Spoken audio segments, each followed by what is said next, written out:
Salve, inizialmente vorrei salutare tutti gli scacchisti che sono alla visione e all'ascolto di questo video.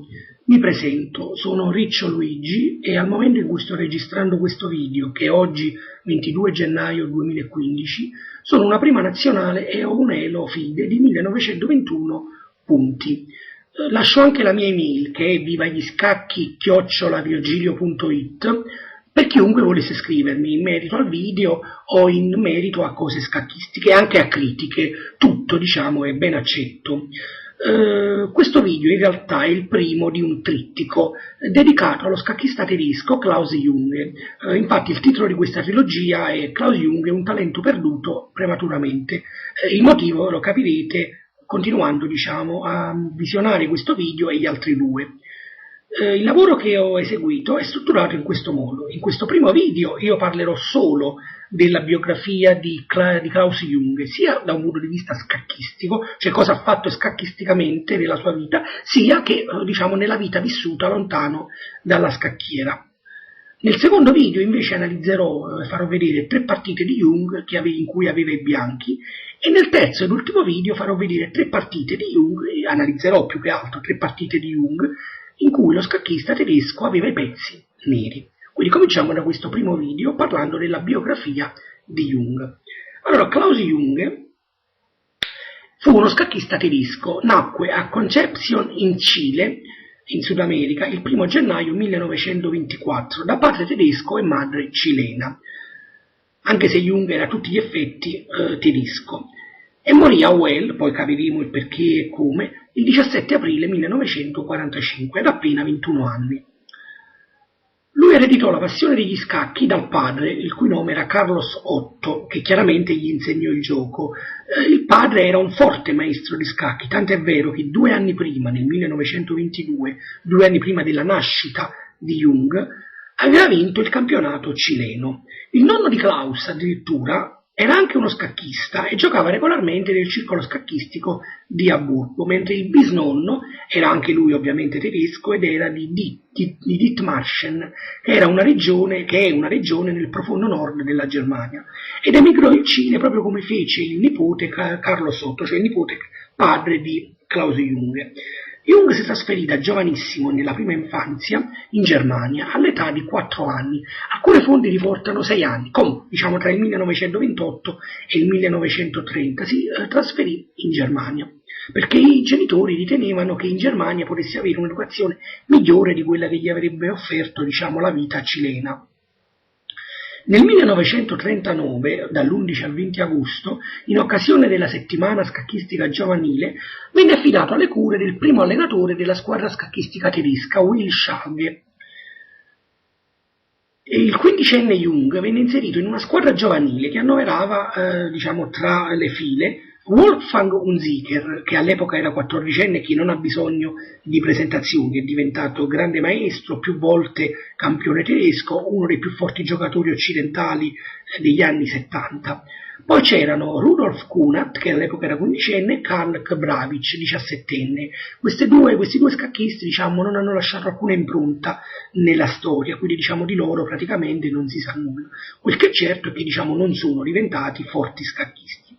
E poi c'era anche la scacchista donna Edith Keller, che all'epoca era 17enne. La Keller invece divenne una forte maestra tedesca, tant'è vero che vinse più volte il campionato tedesco, sia quando la Germania era unita, sia dopo, diciamo, la separazione delle due Germanie. La Keller poi a quel punto vinse il campionato della Germania dell'Est. Ed esiste una foto d'epoca che è stata presa dalla rivista tedesca Deutsche Schachblätter, a pagina 259, all'interno di un articolo che, diciamo, tradotto significa nuove speranze degli scacchi tedeschi, e fu scattata questa foto a Fürstenwald, che più o meno si trova a circa 50-55 km ad est di Berlino, in cui in questa foto tutte le persone che sono state menzionate prima sedevano davanti a un tavolo in cui da un lato c'era l'allenatore Will Schlag e poi c'erano di fronte tutti i giocatori seduti, tranne la Keller che stava in piedi. Jung era proprio seduto tra la Keller che stava in piedi alla sua destra e a sinistra c'era il futuro gran maestro Unziker. Vabbè, di Edith Keller abbiamo detto, diciamo, quello che dovevamo dire. Allora, la stessa rivista, nelle due pagine successive, pagina 260 e 261, sostiene che Jung e Hunziker hanno giocato 2 partite, vinte una per parte, la prima da Hunziker, la seconda da Jung. E tutte queste 2 partite sono reperibili in uno scritto, in un libro dedicato a Klaus Jung, Das Leben und Schaffen von Klaus Jung, 1924-1945, scritto da Helmut Riedel nel 1995. Sono reperibili, per chi ha essi il libro, alle pagine 19, 20 e 21. In quell'anno, quindi stiamo parlando del 1939, giocò a Stoccarda il campionato tedesco a squadra. Lui giocava nella squadra di Amburgo, visto che Amburgo era la città di Jung, insieme al padre, e la squadra arrivò terza. Klaus si comportò ottimamente, realizzando 4 punti e mezzo su 5, e nello stesso anno, quindi sempre nel 1939, realizzò 9 punti su 11 in un torneo a Lübeck, nel profondo nord della Germania, vincendo tale torneo. Ora, già nel 1941, da appena 17 anni, Jung era considerato dalla maggior parte degli addetti ai lavori tra i più forti giocatori della Germania, e la sua carriera scacchistica, che adesso andremo a visionare, è stata costellata da importanti successi. Allora, nel 1941, a marzo, vinse il campionato di Amburgo, dove ottenne il titolo di maestro vincendo tutte le 11 partite che giocò. A maggio vinse a Bad Ester il torneo di qualificazione del campionato tedesco, e ad agosto, all'ottavo campionato tedesco, aggiunse pari merito, fu giocato a Bad Oeynhausen, con Paul Felix Schmidt. Però, nell'incontro di spareggio tra i due, Schmidt vinse nettamente. Jung su 4 partite ne perse 3 e ne pareggiò una. Ad ottobre fu quarto dietro Alekhine, Schmidt e Bogoljubov al torneo di Cracovia-Varsavia, che era il secondo campionato del Governorato Generate, che fu organizzato dalle truppe di occupazione tedesche in Polonia. A volere quel torneo fu l'influente nazista Hans Frank, che era appunto a quel tempo il governatore della Polonia. Era un appassionato di scacchi, era un avvocato, e poi fu processato nel famosissimo processo di Norimberga nel 1945-46, fu giudicato colpevole di crimini contro gli ebrei e fu impiccato appunto a Norimberga. Infatti a quel tempo la Polonia era praticamente una colonia svizzera, una colonia tedesca, a suo malgrado. In questo torneo Jung si comportò bene, realizzò 7 punti su 11, con 3 vittorie, 8 pareggi e nessuna sconfitta. Nel 1942 Jung vinse il torneo di Amburgo con 8 punti e mezzo su 9, e poi a gennaio vinse il torneo di Dresda davanti a Rudolf Keller, e a marzo-aprile fu secondo dietro Karl Karls a Rostock. A giugno arrivò terzo o quarto pari merito con Schmidt dietro Alekhine, che dominò quel torneo, e Keres nel forte torneo di Salisburgo, che fu disputato nel castello di Mirabel. E in questa partita Jung vinse una bella partita al terzo turno contro Alekhine, dove Jung aveva i pezzi neri, partita che naturalmente analizzeremo nel terzo video. E Alekhine fu molto, scosso da questa sconfitta, come tutte le sconfitte che egli subì, e disse che Jung poteva essere considerato il suo erede al trono mondiale. In questo torneo ogni giocatore giocava 2 partite, una col bianco e una col nero contro tutti gli avversari, e Jung ottenne i seguenti risultati: vinse e perse contro Alekhine, perse e pareggiò contro Keres, fece 2 patte contro Schmidt, vinse e perse contro Bogoljubov e fece patte e vittoria contro Stolz, e quindi in totale fece 5 punti. La presenza di Jung in questo torneo all'inizio non era preventivata, ma avvenne grazie al fatto che EU rinunciò, per malattia. Io ho messo il virgolettato malattia perché molti storici sostengono che EU non aveva alcun piacere di giocare contro Alekhine, visto che Alekhine aveva mostrato più volte simpatie verso il nazismo. Siccome EU era olandese e i nazisti aggredirono anche la Polonia, EU non aveva alcun piacere di giocare contro Alekhine, questo almeno a detta di molte persone. Comunque sta di fatto che EU rinunciò da un punto di vista ufficiale per malattia. Quindi in totale Jung fece 5 punti su 10, il 50%, fece 3 vittorie, 3 sconfitte e 4 Parigi. Poi a settembre fu settimo a Monaco di Baviera nel cosiddetto primo campionato europeo che fu vinto da Aliekin. Jung non brillò molto in questo torneo, anzi fu forse uno dei suoi peggiori tornei, se non il peggiore, e realizzò 5 punti su 11, sotto il 50%, facendo 3 vittorie, 4 sconfitte e 4 pareggi. C'è da dire che di questo torneo fu chiamato primo campionato europeo, ma naturalmente poterono partecipare solamente, giocatori a cui faceva piacere il nazismo che partecipavano, perché molti forti giocatori non poterono partecipare. Ad ottobre fu secondo dietro Alekin in Polonia nel terzo campionato generale del governorato, che venne giocato nelle città di Varsavia, Lublino e Cracovia, quindi in Polonia. Arrivò dietro Aliekin, però si prese la soddisfazione di arrivare davanti a Bogoljubov e realizzò Jung 6 punti e mezzo su 10, 5 vittorie, 2 sconfitte e 3 pareggi. Invece a novembre-dicembre fu secondo dietro Walter Nipaus a Lipsia e fece 5 punti e mezzo su 7 Jung, quindi si comportò anche questo torneo molto bene. A dicembre fu primo pari merito con Aliekin nel Memorial Duras giocato a Praga.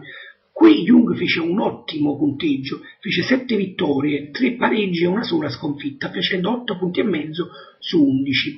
In realtà prima dell'ultimo turno, cioè dopo 10 turni, aveva ottenuto 7 vittorie e 3 pareggi ed era in testa con un punto di vantaggio su Aliekin. Però, sfortunatamente per lui, perse proprio l'ultimo turno contro Aliekin, che lo raggiunse in vetta al torneo. E questo torneo fu il cosiddetto canto del cigno di Jung, perché l'allora 18enne Klaus, nonostante l'immenso talento, appese la scacchiera al chiodo e si arruolò nelle SS per omologarsi, per uniformarsi a tutti gli altri suoi coetanei che erano stati ormai abbagliati dalla luce nera del regime nazista.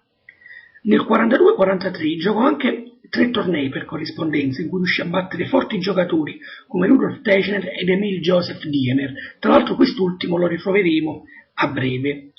Alcune sue partite non riuscì a terminarle a causa della guerra e anche se la sua carriera agonistica durò solamente 4 anni, riuscì a battere campioni della scacchiera come Aliekin, Bogoljubov e Semisch, e qualcuno in Germania lo considerava un possibile futuro campione del mondo, dato che già a 18 anni aveva una maturità di gioco sia sul piano strategico che su quello tattico molto elevata. Naturalmente all'epoca i diciottenni non erano i diciottenni di adesso che sono forti gran maestri affermati.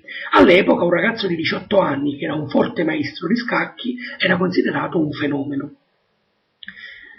Jung sfortunatamente era eredito dal padre, oltre che la passione per gli scacchi, anche un'altra passione, il nazionalsocialismo o nazismo. Il padre era iscritto al partito nazista già dal 1932, aderendo subito a tale ideologia, e dal nazismo Klaus fu letteralmente inghiottito in tutta l'innocenza dei suoi pochi anni. Infatti a quell'età era molto facile manipolare le menti dei ragazzi. Infatti lui, già dalle scuole elementari, era molto alto, tant'è vero che da una foto di gruppo del torneo di Praga del 1942 si nota che Jung era alto e la sua testa spicca nettamente sopra quella delle altre 6 persone che stavano in piedi con lui, tra cui c'era l'organizzatore del torneo, Kend. Oltre a essere alto era anche oggettivamente un bel ragazzo, biondo, proprio l'ideale prototipo di un ariano che all'epoca era vagheggiato dal regime che imperava, dal regime nazista. Chiaramente gli fu insegnato tutto a scuola per la serie Deutschland über uns, gli algoritmi di morte, cerimoniali e tutto ciò che doveva essere insegnato ad un giovane nazista ariano. Tant'è vero, Jung era un fervente sostenitore del regime, tant'è vero che in molti tornei giocava con l'uniforme dell'esercito tedesco con la svastica sul braccio. Infatti vi è una foto in cui gioca con i pezzi neri contro Stolz nel 1942, in cui appunto si nota bene sul braccio sinistro la svastica dell'uniforme. Quindi le sue simpatie naziste erano evidenti, anche se qualcuno successivamente le ha un po' ridimensionate, ma è falso, perché era un fervente sostenitore nazista. Da un punto di vista scolastico, stiamo parlando quindi della scuola, lui si iscrisse all'Università di Amburgo alla facoltà di matematica e dalle fonti sembrerebbe che lui saltò alcune classi, nel senso che se il corso completo di studi era 5 anni, lui li completò gli studi ma non in 5 anni, in un numero di anni minore, quindi è come se saltò alcune classi. Adesso dobbiamo arrivare alla morte di Klaus Junge. Klaus Junge era, da un punto di vista dell'esercito, era un sottotenente del 12° battaglione delle SS e morì in battaglia, morì combattendo il 17 aprile 1945, quindi era appena 3 settimane prima della fine della Seconda Guerra Mondiale, gridando Sieg Heil, che era un termine coniato dal regime nazista, che letteralmente significa saluto alla vittoria, che era un saluto alla vittoria non inteso come perdita della vittoria, ma come nel senso andiamo incontro alla vittoria. Purtroppo gli inglesi erano notevolmente superiori in quanto forza e Jung fu ucciso. Aveva indosso la divisa militare delle SS e si rifiutò di arrendersi agli inglesi. Infatti si dice che gli inglesi porsero la possibilità a Jung e ai suoi compagni di arrendersi, che naturalmente loro da guerrieri, da soldati rifiutarono questo invito degli inglesi. Volle onorare i suoi ideali e la sua patria e morì nella brughiera di Lunenburg a Welle, vicino ad Amburgo, proprio nel tentativo di difendere tale città, ad appena 21 anni e, ripeto, 3 settimane prima della fine della Seconda Guerra Mondiale. Cadde con onore, questo va detto, come un eroe militare anonimo, guardò in faccia la morte, anche se purtroppo per lui essa fu del tutto inutile, perché allora era evidentissimo che oramai la Germania la guerra era perduta. Non si sapeva quando mancava, ma era chiaro che nel giro di poche settimane sarebbe stato tutto finito. Sulla tomba di Jung, in cui c'è una foto su internet, vi è semplicemente una umile croce con scritto Leutnant Klaus Jung. Leutnant significa tenente, con la data di nascita e la data di morte. Ora, gli storici non sono tutti unanimi a proposito del giorno della morte di Jung. Alcune fonti sostengono che essa avvenne il 18 aprile, in realtà le fonti si discostano di un giorno. Personalmente io do credito a quello che è scritto nel libro di Chicco e Porreca, dizionario enciclopedico degli scacchi del 1971, e a quanto vi è scritto sulla tomba. Però insomma poco cambia, morto il 17, il 18, è morto 3 settimane prima della fine della Seconda Guerra Mondiale. Sono stati fatti anche alcuni memorial Jung, precisamente 3. Il primo fu giocato subito dopo la fine della guerra, nel 1946 a Ratisbona, e fu vinto da Boatirchuk davanti a Zemgalis e Unziker. Poi ce ne fu un altro nel 1955 che fu vinto da Matanovic davanti a Darga e Pirk.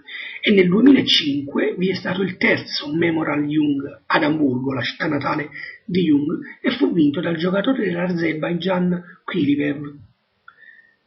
Ora, nel 1976, quindi 30 anni dopo la fine di Jung, lo scacchista George Koltanovsky scrisse sulla rivista Chess Life and Review nel mese di febbraio, a pagina 89, un articolo in cui si parlava di Jung e ci furono 3 errori di Jung. Koltanovsky scrisse che Jung era di Lipsia, che incontrò Lekin per la prima volta al torneo di Praga nel 1942 e che morì nel 1942 sotto un bombardamento mentre si trovava in un circolo di scacchi. Questi sono 3 errori e questi 3 errori furono corretti da Schmidt, che sulla stessa rivista, nel numero di aprile dello stesso anno, alle pagine 212 e 213, dopo aver specificato bene che Jung era uno dei suoi migliori amici, scrisse dapprima la corretta narrazione della morte di Jung, di cui abbiamo già detto, e poi disse giustamente che Alekhine e Jung si incontrarono per la prima volta non nel 42, ma nel 41, al torneo di Cracovia-Varsavia, di cui abbiamo già parlato, e che la loro partita terminò patta. Inoltre Schmidt scrisse che nel torneo di Salisburgo del 1942 e a questo torneo è avvenuto cronologicamente, come anche noi abbiamo detto, prima di quello di Praga del 42. E in questo torneo di Salisburgo giocarono 2 partite, in cui, come ho già detto, vinte una per parte. Inoltre Schmidt disse giustamente che Jung non era di Lipsia, ma che nacque in Cile e che i suoi genitori, per dargli un'educazione migliore, lo portarono ad Amburgo, dove all'epoca vivevano i suoi parenti. Ora, è da notare che Schmidt usò la parola sfortunatamente nell'indicare il trasferimento di Jung dal Cile alla Germania, perché probabilmente Schmidt voleva lasciare intendere che era meglio che se non avesse mai conosciuto il regime nazista. Ora, lo stile di Jung era considerato posizionale, a tal punto che fu criticato da molti, come dallo scacchista tedesco Emil Joseph Wimmer, che appunto ritorna. Questo accade nel 1943 sulla rivista tedesca Deutschen Jazzbezeitung. Wimmer scrisse che Jung non amava giocare in maniera audace e che preferiva aperture chiuse come la catalana. A sua difesa, però, a difesa di Jung, si schierò il forte scacchista tedesco per corrispondenza Eduard Dieckhoff in un articolo del marzo 1943 su un'altra rivista, Deutschen Schachblättern. Klaus ebbe anche due fratelli maggiori che purtroppo condivisero la stessa infausta sorte in battaglia. Questo già lo scrisse Schmidt nell'articolo, però un'altra fonte che ho trovato riporta che Jung aveva ben 4 fratelli maggiori.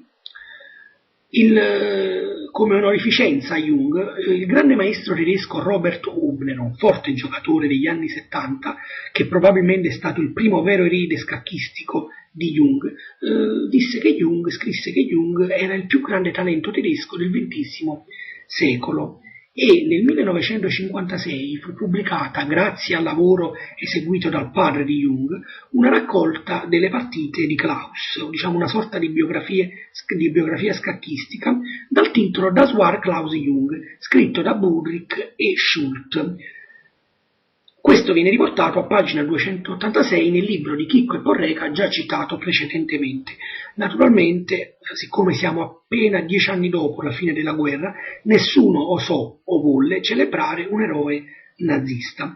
Un altro libro scritto su Jung è Schatzmeister Denken, scritto da Schmidt nel 1949. Quindi spero in questo primo video in cui ho dato la biografia di Jung, di aver più o meno spiegato questo scacchista chi era e che contributi ha dato da un punto di vista di scacchi, e quindi negli altri 2 video, come ho già detto, analizzeremo partite di Klaus Jung. Nel secondo analizzeremo 3 partite in cui Jung gioca con i pezzi bianchi e nel terzo e l'ultimo video analizzeremo 3 partite in cui Jung gioca con i pezzi neri, tra cui la famosa partita che vinse al torneo di Salisburgo nel 1942 contro l'allora campione del mondo Alexander Alekhine. Vi ringrazio per l'attenzione e vi saluto.